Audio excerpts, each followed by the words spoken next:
ka na magtanong, anong gusto mong tanungin? Kriminal?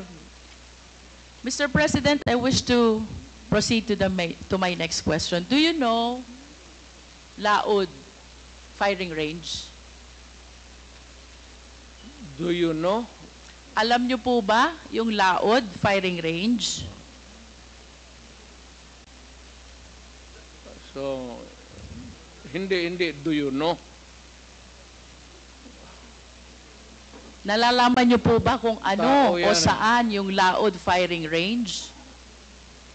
Doon ako napapractice magbaril para pumatay ng tao. Thank you. Nagpa-practice po kayong bumaril para pumatay ng tao. And alam niyo din po ba yung Laod Quarry? Hindi ko na negosyo yan, ma'am.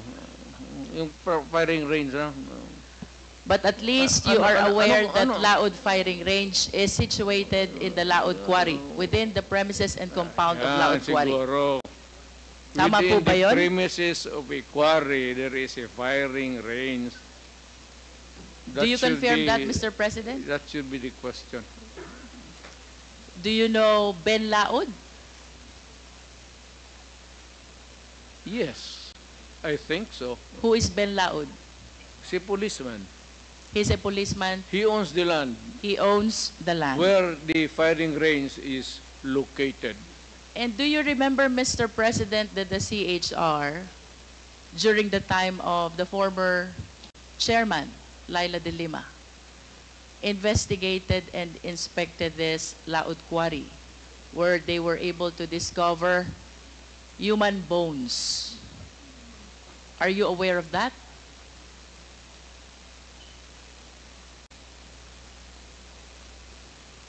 Sino ma? Who investigated? Panahon po ni Chairman Laila de Lima sa Commission on Human Rights. Sorry, I do not know her.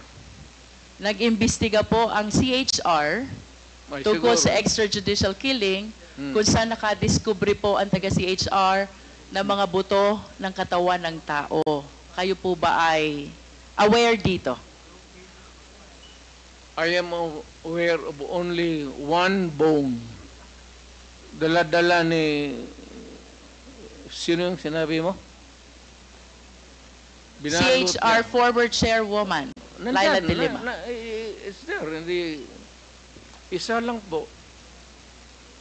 And you are aware also that the former DOJ Secretary, Vitaliano Aguirre, represented Ben Laod in the investigation of the extrajudicial killing.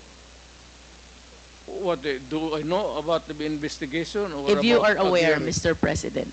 Yes, Aguirre is my...